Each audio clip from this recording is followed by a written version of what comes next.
So, welcome everybody to the second hour of Mind Shifters Radio. Today is Monday, October 27th, 2025. Welcome to the show. Okay, keep going, Michael. My apologies. Easy. So welcome, delighted that you're here. And Andrea, I was just really, what can I say, pleasantly delighted in the work you did on Friday. I thought it was just awesome. And if you have anything to share about the upshot of the worksheet you did on Friday, I'd love to hear it. Otherwise, congratulations. Thank you. I really appreciated the support it brought things to a really deep level that I may not have been able to get to on my own. And so I really appreciate the space and the depth of consciousness that was present that I could drop into. Nothing like a little help from our friends. Yeah, no, and things went really good. It helped me drop in a deeper awareness around the power person dynamic.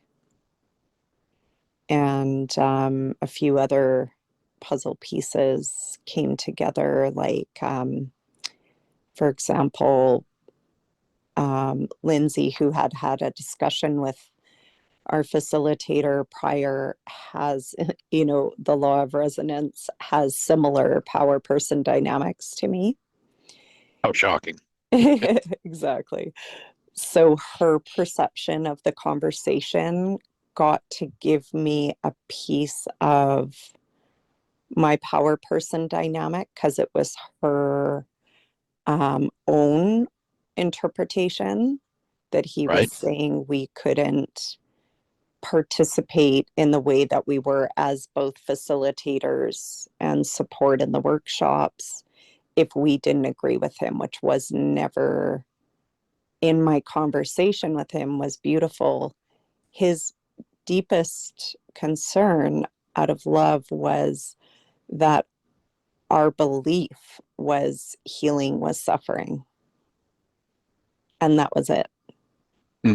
Powerful. It was so powerful.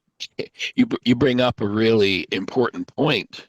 In the same way when I talk about we've never seen anything with our eyes, eye is a one-way valve.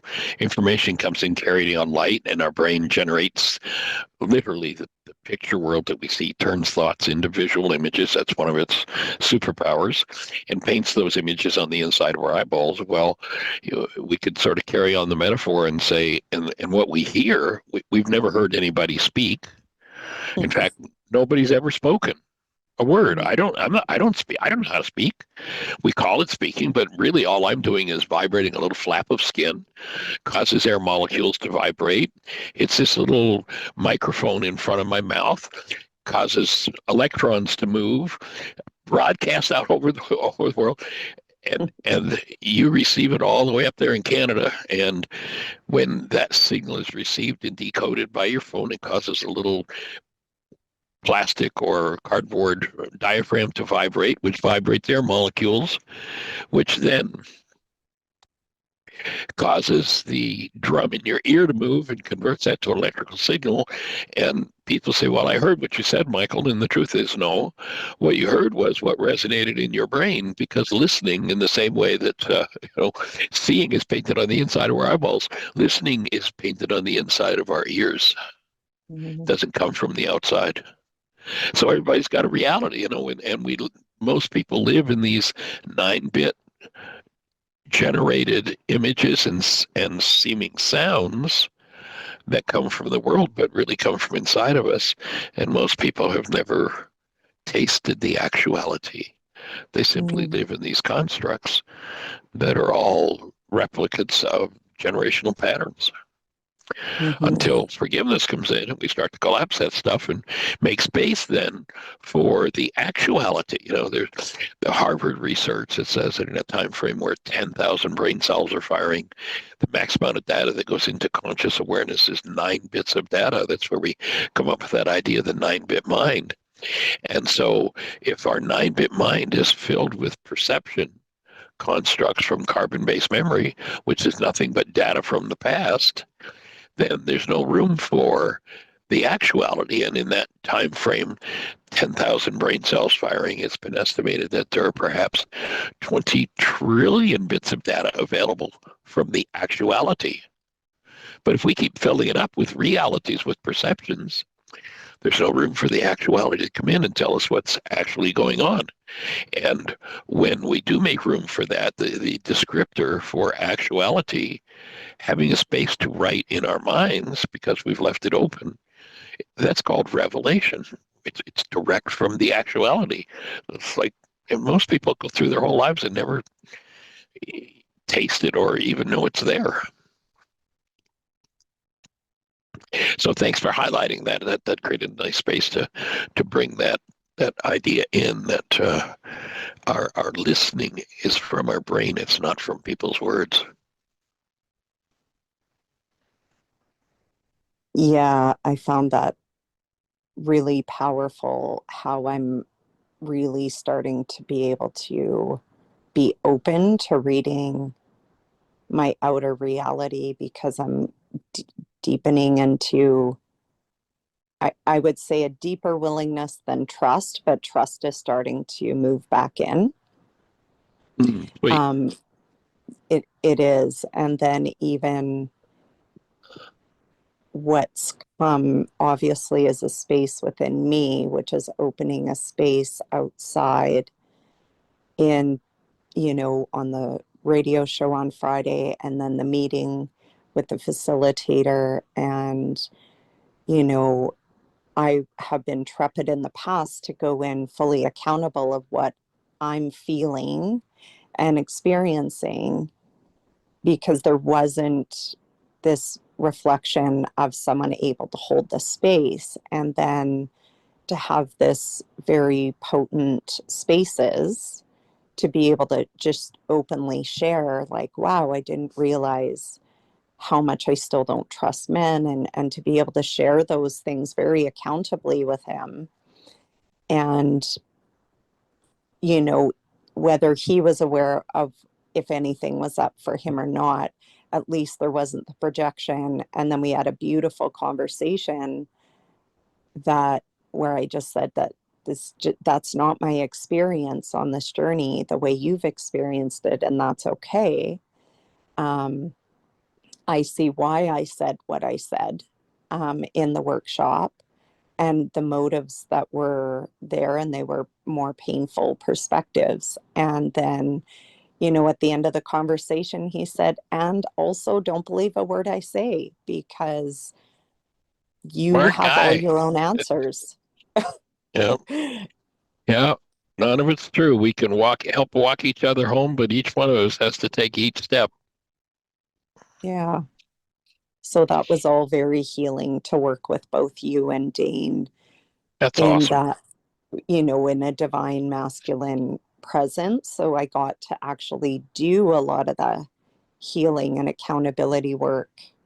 And then some things you said that I would love to understand better, like you sent me a video on the story, and I'm sorry, I can't remember what it's called right now, but essentially it was about his journey through to enlightenment. And so one thing you illuminated, and also in that YouTube video, was that there's this purification phase, and it's not actually something I've heard about in a lot of the stuff that I've read and studied.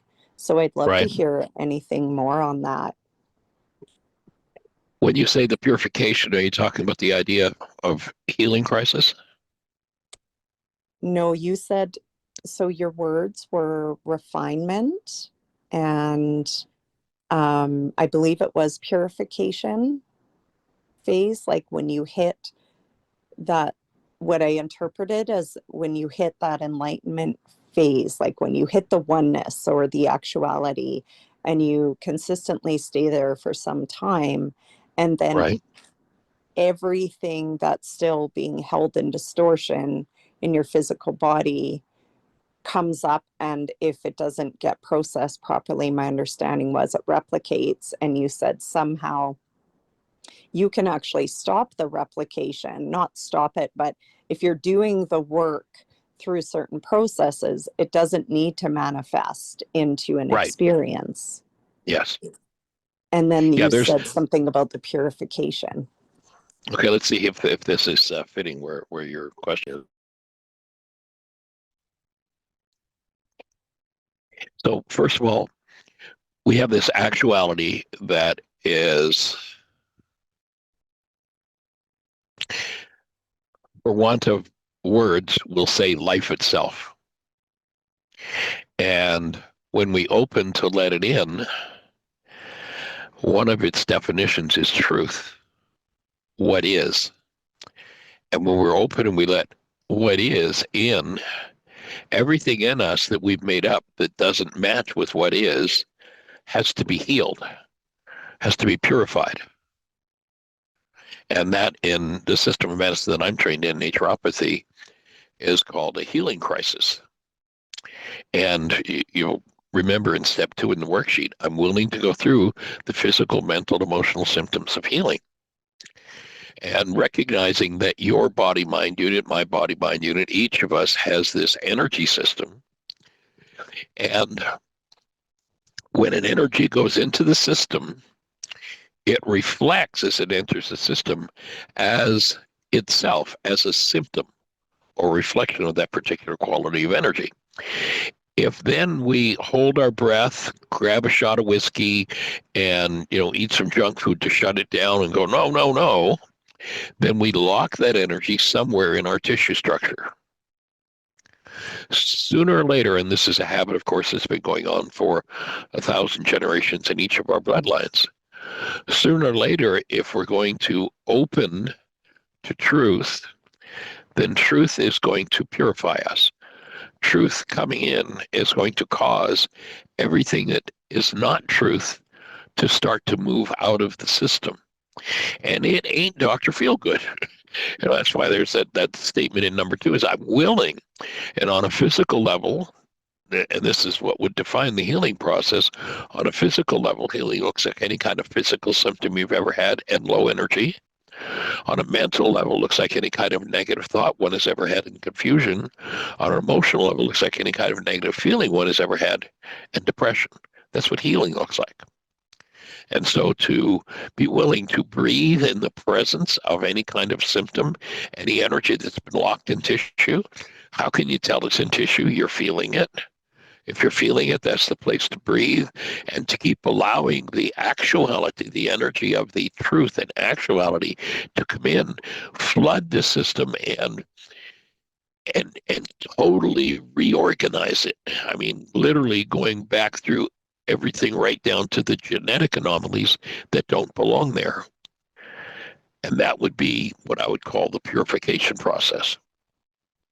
I'm not sure which video you're thinking about. So does that match what you were watching and what your question was?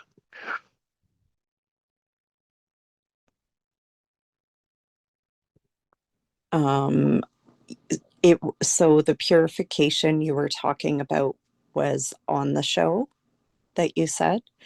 Right.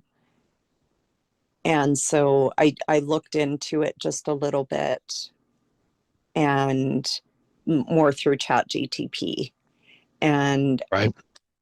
asked, like, what is the awakening cycles, basically, because I guess that's not something I've ever looked into. I've just kind of gone on my own journey, which I think is actually great direction.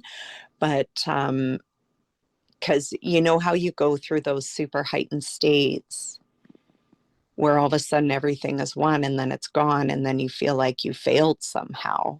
And so If the power person dynamic is your mind and the power person message was you failed, but it could be 1,000 different variations, whatever it is that's in you.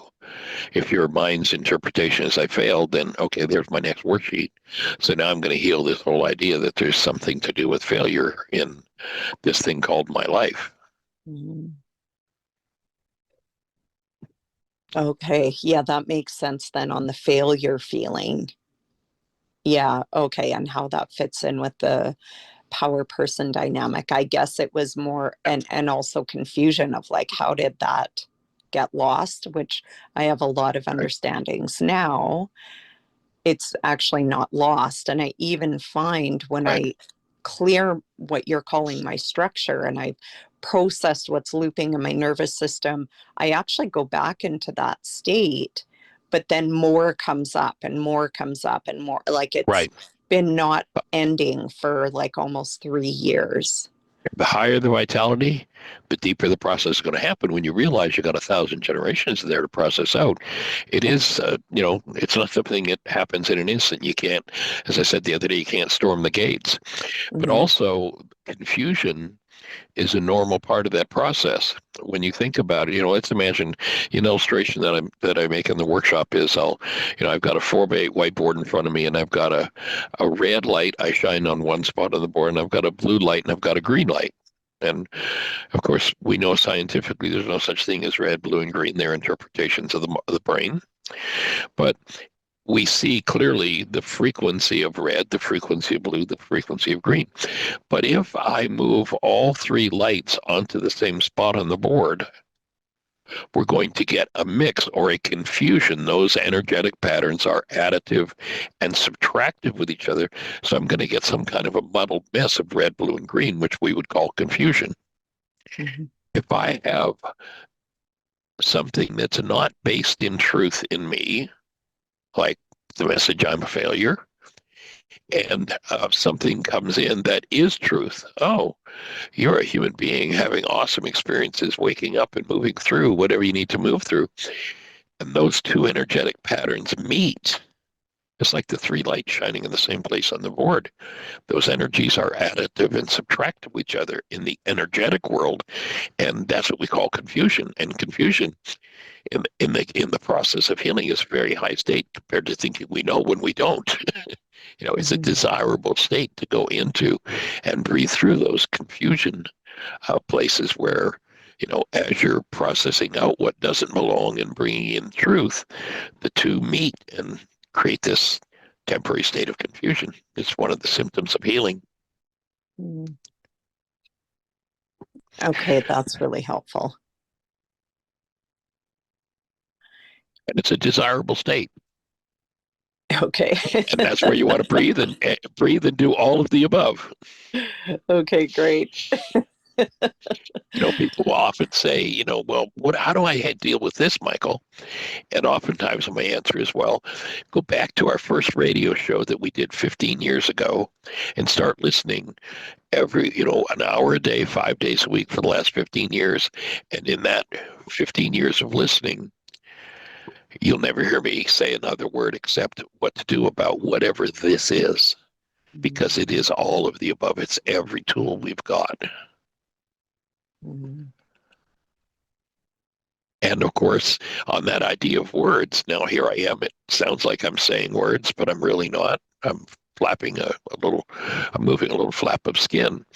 But when I don't know if you've read the book Wise. My book Wise has happened to me again yet, but I do an illustration. I have an outline of what looks like a house. And I ask the character, what is this? It's a house. Well, actually, no, it's lines on a piece of paper. House is a construct that comes from your mind. Those lines are just lines, and they are a reality when I reflect in my mind.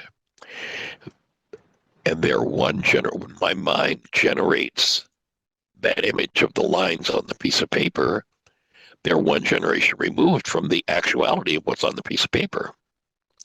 And then I give it a name, house. And so my word is now 2 generations removed from the experience of the thing. And so, as your friend very brilliantly said, don't believe a word I have to say. I'm with them. Don't believe a word I have to say, because none of it's true. And what you say isn't true either, because words are just symbols of symbols, twice removed from the actuality of the thing. And what we want to do is have a clean and open space within the mind where what is actually going on, not our symbol, the picture our mind makes of it, not our words that represent the picture twice removed, but that we come into direct relationship with the experience of what's there. And when we are able to do that, that's when human life begins. Otherwise, it's just a replicate mind, spitting up the same old stories, same old things.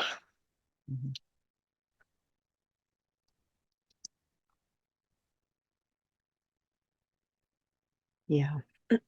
Yeah, I love that. And that's actually been something coming more and more again, is that as soon as my mind starts to take off and make meaning out of something, and I'm like, and that's not even true. And then it's able to fall away. And just consistently, I'm in a different state of awareness where a lot of the pain, because there's been so much, it's like this is the biggest, um I don't even know what to call the process the last 3 years. It's like every Healing day, crisis. all day. It's like so much all at once. And Great. now I'm starting to come out the other side, and I'm like, okay, my mind will go into story, and it's like, that doesn't even mean that. None of this means anything. There's no meaning to anything. And it's starting to feel really true again. So it's starting to become really clear again, which I love. Um, so Then thank you you can for. tap into the actuality, Mhm. which is where the meaning is, and it will be directly experienced. And the whole idea is to have, one of my early mentors used to say that 100 million people live and die every century and never even know they've lived, never rise above what the constructs are in their minds, which are nothing but replicate images from the past. And to rise up and to taste what it is, we don't even have language for it yet. We don't have words to represent it. So, one of my favorite tongue-in-cheek lines is, if you're really truly going to heal and you're really truly going to live as a human being, you got to be out of your mind.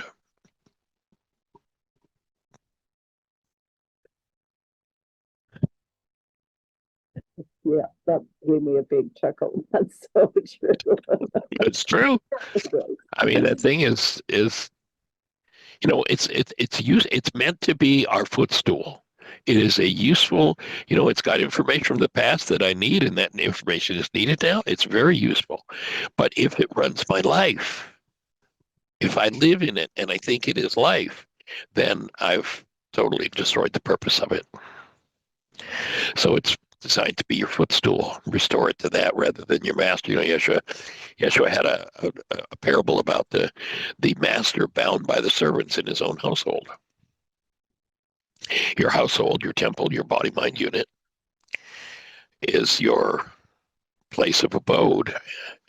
And if you let the database run your awareness, then all you'll get is a replicate of the past. And you remember he said those, let the dead bury the dead, let the blind lead the blind. Most people have never gone beyond what their mind is telling them. Don't even know there's anything else. Yeah, Lost in appearances. I just find this all really powerful and, of course, divinely aligned. I had started to write this course about breaking through your mind matrix. And then I got stuck in the middle of writing my course because it was like, okay, I have like these steps with meditation and being present and how to presence in your life and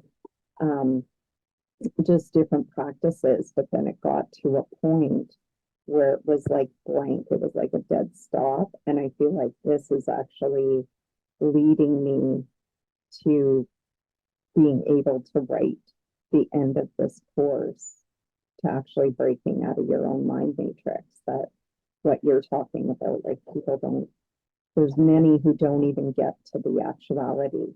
The same stories play 60 or 70,000 times a day, the same thoughts every day, giving you the same feelings and the same perceptual experiences, and you don't ever get to move out of that, or some people don't ever get to move out of that.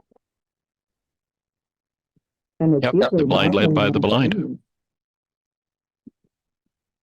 What was that? I say that's it. The blind led by the blind. Yeah. And then, so I do have one more question, and then I'm Go for it. So this is like a wounded part that came up in our conversation. And it was like how I missed a word there. This is like a what kind of part? wounded. Oh, okay. Your voice that was better. You must have moved away from the microphone. If you could stay closer, it's easier to understand you. Okay. Much better. Yeah. Okay.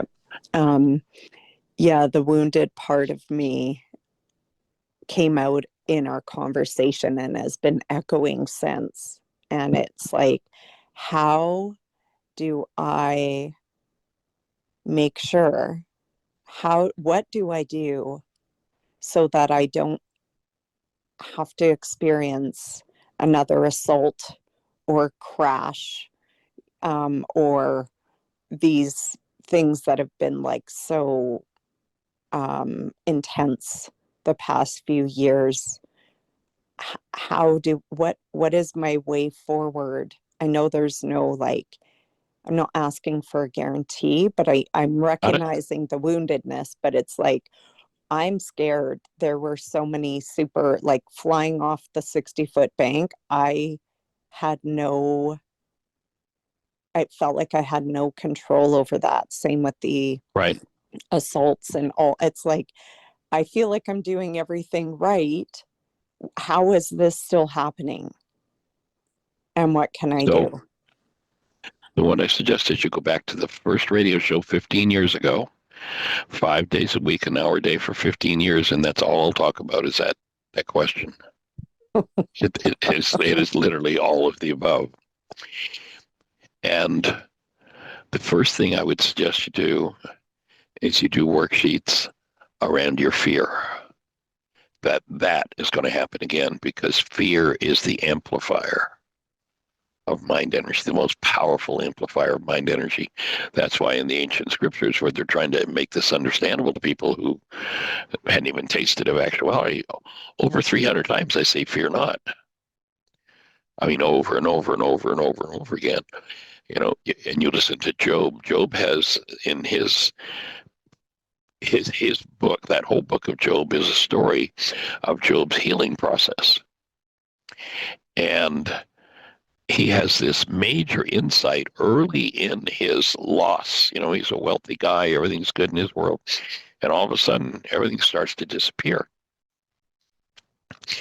And he has this insight, which he does not do anything about for a long time because he doesn't even have the eyes to see and the ears to hear what his own mind informed him of, what his own being was able to grasp from the actuality. And he says, that which I feared most has come upon me. That which I dreaded has happened to me. You've got to heal your fear and dread. And then look at the thought disorders beneath it and apply forgiveness to them. Probably one of the greatest atrocities done to us as human beings down through the ages and that we bought into is that we've had hidden from us the fact that we are by nature creators. So when you can, as Job did, recognize what's the thought disorder with which I created this and put it outside of my seeming control.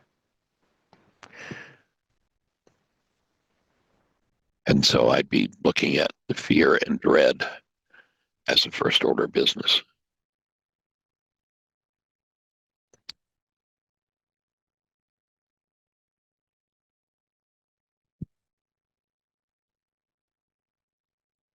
Okay. Does that make sense? It definitely makes sense. So it must be in my unconscious because I didn't have any awareness around fear of crashes. I've actually not experienced things like Well, it that. might not be fear of crashes. It might come disguised in your mind as just a general fear of being hurt, being harmed. Oh, okay. It might be a power person message of, it doesn't matter what happens. Life gonna, sooner or later it's gonna sock it to you. If that was the motto handed down in the family system, until I get to the root of that motto and remove it, as a creator, my creative energy flows through that thought, and so what radiates out from me as an energy. Hey, life, sooner or later, I know you're going to harm me and hurt me. You're going to come get me, so go for it. That's the message. That literally is the energetic message that goes out. And what I want to do, because if that's been put into the mind through the family system through generations, it literally is a set of neuropeptides inside of a cell. And the skill we're asking you to develop is the ability to go to that cell and extract that neuropeptide, comprehend its meaning, and remove it, forgive it. The opening words in the book of John, in the beginning was the mind energy, and the mind energy became flesh. What they've shown in the cell biologist lab, as a la Bruce Lipton, you think a thought, the thought produces a neuropeptide, an actual molecule. It is a thought in molecular form. It lands on a cell on a receptor site. When it lands on the cell in the receptor site, the neuropeptide inserts itself in the cell. If you were sitting inside the cell and watching this antenna, this neuropeptide, or receive this neuropeptide, this frequency, and bring it into the cell, you'd look at it and you'd say, oh, here's chemistry coming into this cell. Forgiveness is a skill of opening and extracting that so-called chemistry from the cell, that vibratory pattern, being able to access it and remove it. Elsewise, it becomes an instruction.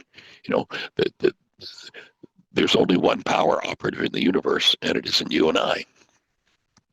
The truth is, we don't know how to do anything. I mean, do you know how to raise your arm?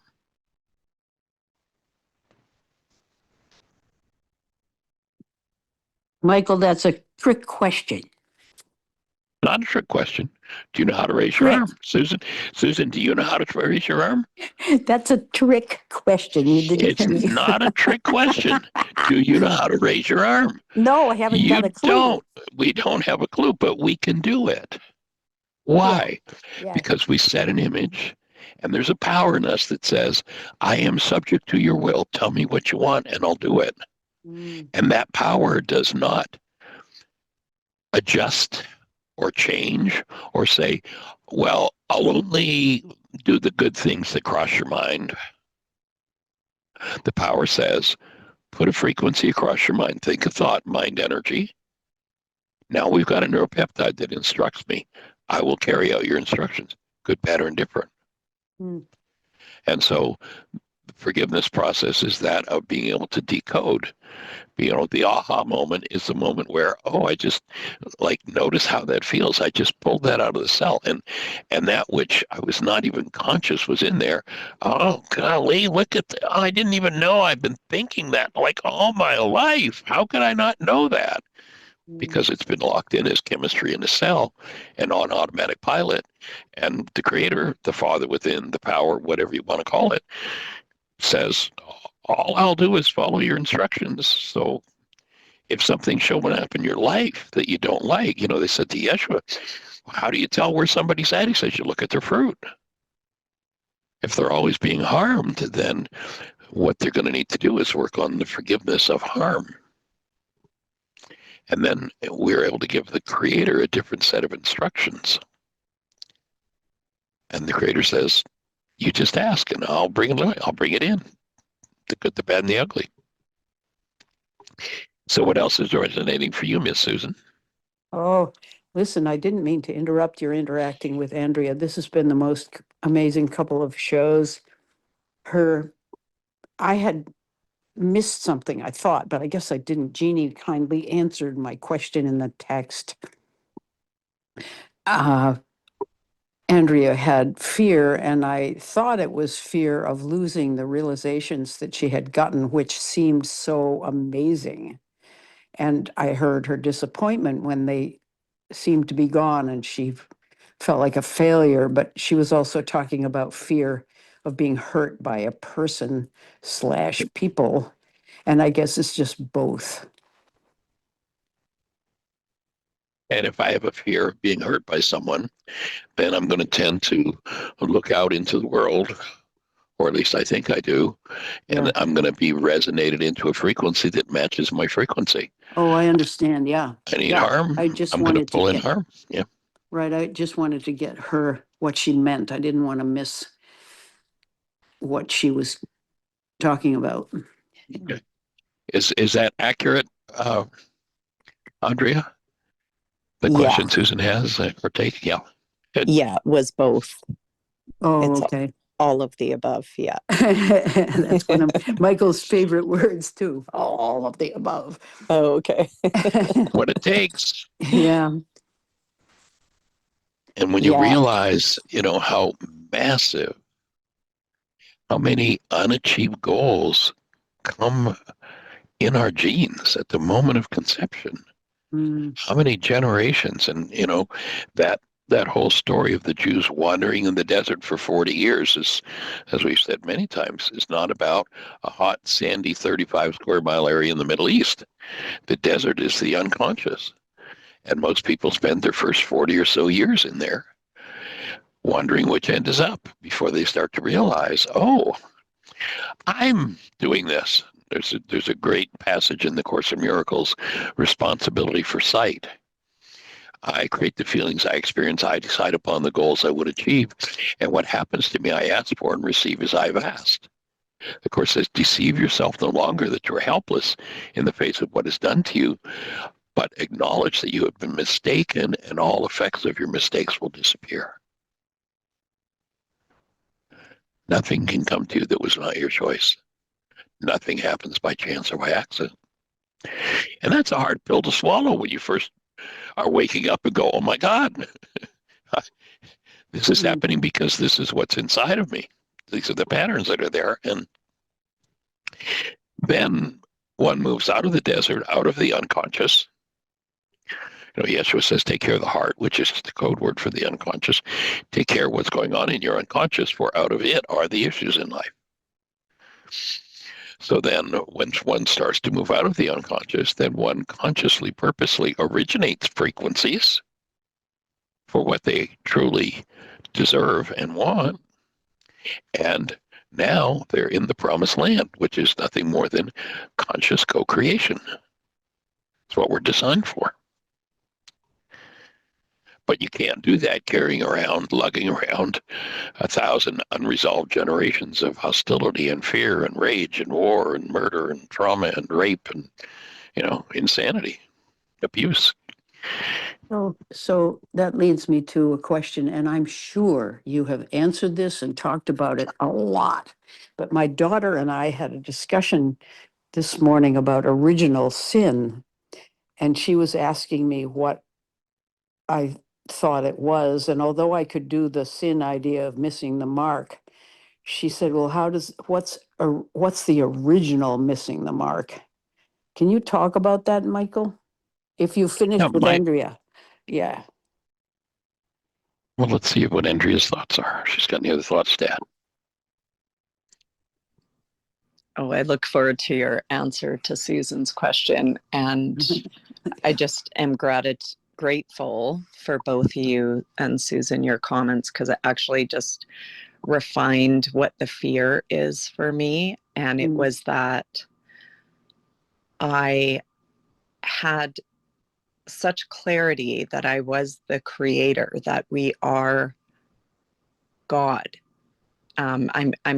Those words are tricky for me, but that because God to me is the masculine principle, Right. and Ruka is the divine feminine. So and then source to me is like anyways, doesn't matter. So I knew I was the one creating, but I felt so powerless because I didn't know how I was creating those events. And the Yeah. more awakened I become, the more I remember, the more potent of a creator I see myself as, and in a Exactly. very quick time. So that brought feelings of fear of like, oh my, I don't always know what's in my unconscious, and I read my dreams, and I'm constantly in this mode of reading reality and everything to find the clues, but it's turned into hypervigilance because it's Mm, like, how do I stop myself from creating these vicious experiences that I know I don't deserve, but it's obviously not landing somehow. So the refinement was actually that, how am I still creating that when I wasn't aware that I was still somehow carrying this yeah. belief that Mm. women get beat and hurt and tortured and all these things. Oh God, Andrea. Uh, that's amazing. I totally so resonate with that. I'm a composer and I have found my own way to get my own stuff performed. This is similar. I've often felt that if I were a male composer, my male organists at churches would be more interested in hearing my work and using it.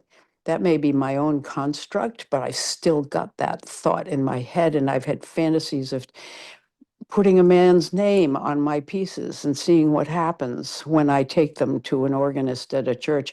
It's only organists that I know at my own parish. Other churches hire us, and that's been no problem. My own home church, I had a priest who once said to me, "What can a middle aged woman do?" Meaning, what can she write? It's going to be garbage. And so I have this, I'm carrying, it's a similar thing that what you're doing in a very specific area of my livelihood. But I get it.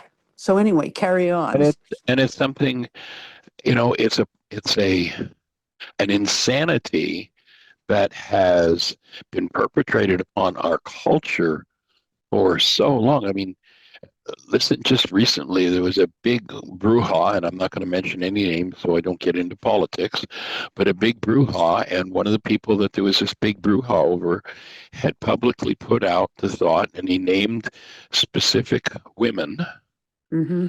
that happened to be a particular skin color, and said they didn't, just they were DEI hires because they Oh, yeah, I were know that. black women. They couldn't possibly have the mental capacity to do that job. Yeah, I mean, that's right. just another variation on that insane thing. When the Yeah, truth is, the truth is, if you look at the stats, women are smarter than men across the board. well, I whatever mean, that's that just is. a fact of it. Yeah.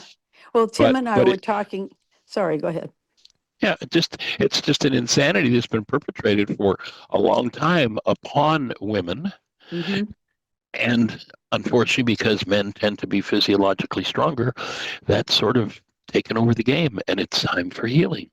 Hmm. It's time for us all to be healing these dynamics in Yeah. our own minds, in our own relationships, in our own lives, and Hmm. functioning out of the breath of God, the love Yeah. that we are. Mm. Whew. Yeah. And there's this pesky unconscious that needs to be cleaned up. Again, go back to that brilliant statement by Carl Jung. Until the unconscious becomes conscious, it will direct our lives and we will call it fate. So again, with the fear that you're dealing with, that would be the next, probably 20 worksheets, Andrea, that I'd be doing is on fear, and clean that fear up so that you can start to step into conscious awareness and confidence. And then that you can give your mind instructions that anywhere that there is a fear-based thought or a harm-based thought, I now allow myself to become aware of it and I'm able to forgive it. Mm. Okay. And if one of them happens to escape from my mind, I have this beautiful, wonderful power in me called Ruka who will undo all of the effects of that. If I catch myself holding my breath, that's when it's time to breathe and let that be undone. and you can live in the confidence of that. Michael, I'm just reading the text between Terry and Andrea. Andrea says, what do I deserve? When you said I don't deserve, it was a familiar energy I've worked on. Okay, that isn't very clear reading it. That's Terry saying that. Yeah. Oh, yeah, that's Terry saying it. And then Andrea saying, I deserve to be free of physical harm, Terry. And I'm interested in hearing how you worked on that. So there's a great dialogue in the works. Right. So let's look at the thought, Andrea, and this is where regulatory speech comes in, and you want to pay attention to every word you say.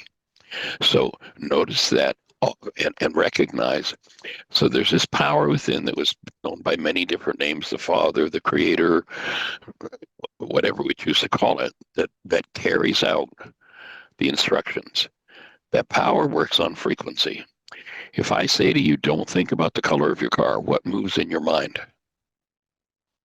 Something about the color of your car, right? Yes. If I say, I deserve to be free of physical harm, what did I just put across my mind? Physical harm. Physical harm. So the Creator goes, okay, I've been telling you, but go ahead. So what do you really deserve? Think commitment. I don't actually know how to. So you deserve to be treated lovingly, gently, and with respect by everyone who enters your space, with their thoughts, with their words, or their actions. Okay. You deserve to be told the truth and treated with integrity. And if we come from a long bloodline of those abused, then the only thing we can think of, because that's what predominates in brain cells, is what we don't want. And most people create their whole lives out of what they don't want. And when we say, I don't want physical harm, I just said to the Creator, hey, more physical harm.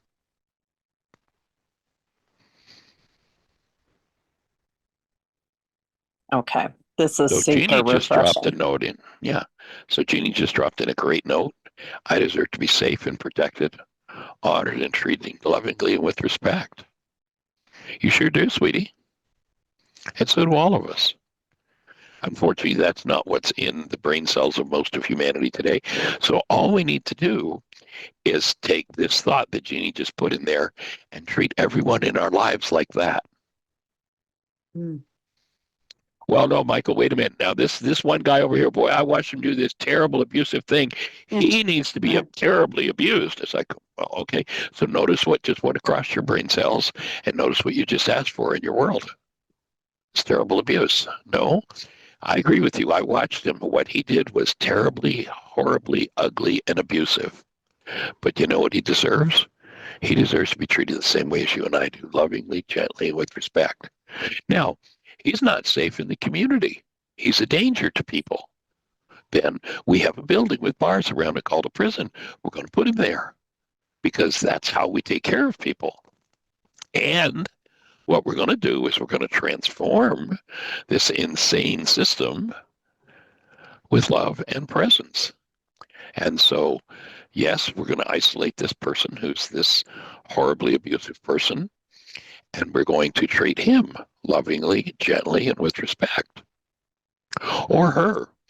There was a situation, and I've shared this before in the show, but there's some new listeners here. But a few years back, Jeannie and I were on the road traveling. We went into I think it was a Walmart or a big grocery store, whatever it was. And we had done some shopping, and we're standing in line behind a woman who's got a little boy that's maybe 2.5 or so, is sitting in the cart, and she's got some grapes, and the little boy wants grapes, and there's a big fuss over it. Well, she ends up pulling up ahead to, she checks out, and she's taking care of things in her cart, and the little boy, and I go on out to the car to pull the car up to the door, and she's gone ahead by the time Jeannie is checked out, or pardon me, Jeannie is checked out, and she's standing at the door waiting for me, and this woman with her little boy go past her. And the little boy is saying to his mom, this kid that's under 3 years of age, like, why does he even know these words? But here's what Jeannie hears him say: Mom, I love you. Don't beat me. Like, why does a 3-year-old boy even, how did he even conceive of those words? But that's what's permeated our culture. And you can bet when that guy gets to be 6'6", 280, guess who's going to get beaten? It's going to be the person that was the representative of mom in his life. Who's that going to be? It's probably going to be a significant other until that mind energy's healed. And, it's like the whole thing is topsy-turvy. And until we wake up and recognize it, each and every one of us, even the worst amongst us, what does Hitler deserve? Well, he certainly needs to be isolated from power. But what he needs to do is understand that the same as every one of us, he was given the breath of life. And then that is his essence of love. And when he's reminded of that, and God only knows what kinds of abuses he must have been through,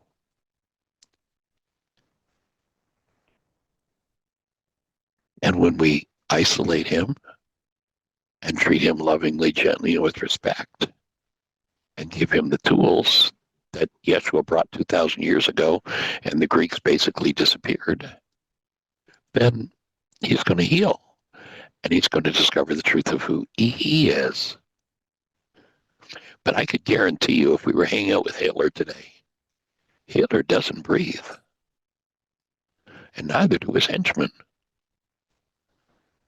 They are cut off from that which brings the presence of love into their own physiology. And, what we all deserve and what we all need is restoration.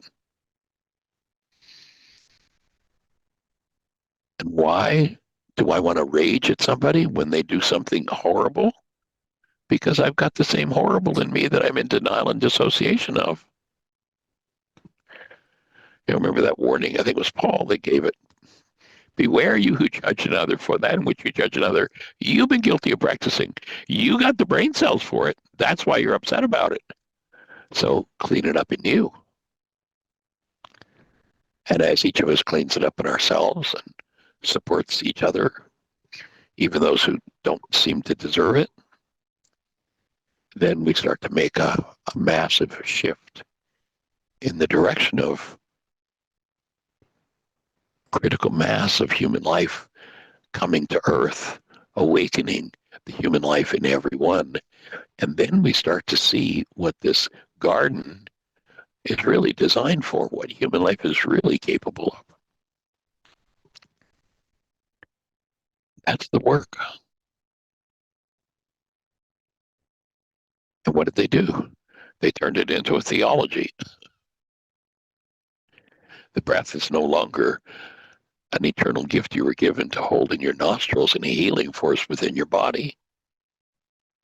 It's now some male he, Holy Spirit outside of you, inside of you, wherever it is, dependent on the approval system of a hierarchy that says, well, yeah, we're going to talk about the love of God, but if you're not in alignment with our theology, then we're going to kill you, or we're going to burn you at the stake, or we're going to torture you.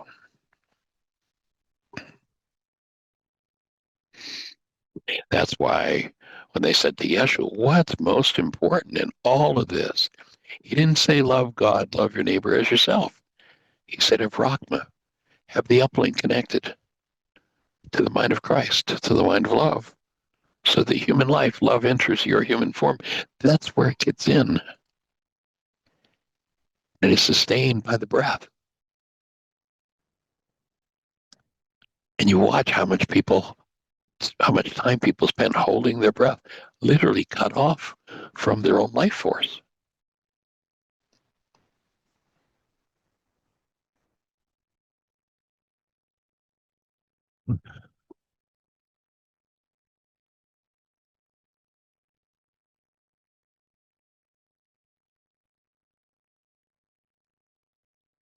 Good thought, Sally. Let's pass from not just food, but fear as well.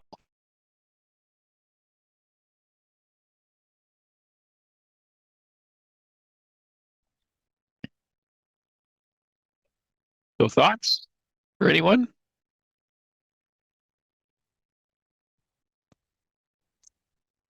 I have a few.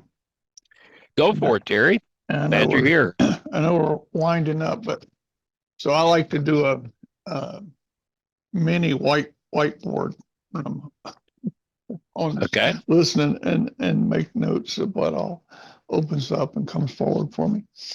And that's a lot on that paper, you know.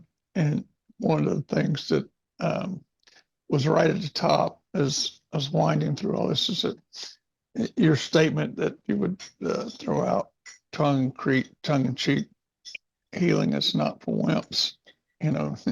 Healing, healing is not Dr. Feelgood. And I was contemplating what it's taken for me to get to the place I'm at today, from the place where I had taken myself to borderline sociopath, had a counselor label me as a sociopath. And when I looked it up, it's like there's very little hope for true sociopaths. So fortunately, I hadn't crossed all the way over, whatever. So what it took to get to here today is, of course, you know, beginning of a 12-step journey 4 years ago, but then exploring all the possibilities that they invite you to explore for understanding whatever God is to you. You don't come and create or come to your own understanding of God. And that opened me up to attending your workshop 26 years ago. And there's your book, you know, that one, 14th reading. I've been through it. This is the 14th time over 26 years. It's a textbook. And every time I read it, there's new understanding. There's been thousands of worksheets. And of those thousands, literally, there's been thousands that were on fear. Fear. So deep and at the root of so many of my reality structures, you know, and doing many of the steps there of that process, the worksheets, going to your workshops, listening to the radio show. It's a lot of work. It is a lot of work. And at times, well, I'll just try to wrap this up pretty quickly here, that Go for it. You're okay. Andrea mentioned the feeling of hopeless and helplessness. When I get to that point, I know I'm really at the edge. I get this real strong feeling of hopeless, helpless, and then I cross into the space where like nothing means anything. Nothing means nothing. It's just like this total empty void of pain and angst, and you know, and that's when I know I'm getting close to pushing through another piece, another layer. And the tool that is the most effective at debugging my system here is that it culminates with the breath. Breathe, breathe, breathe. I've had things move that it's just unexplainable how I can have so much pain and suffering going on in my body, and then I'll lay down and do a breath session with myself, and it alleviates it. It's gone. It's removed. It's just incredible.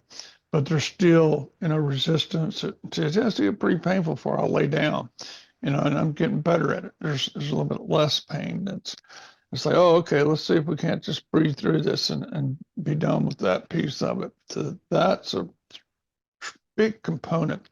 And an exercise I did early on back in the just around 2004 or so, is I had your book and I had Greg Braden's book, The Divine Matrix, and I had Walter Starkey's book, It's All God.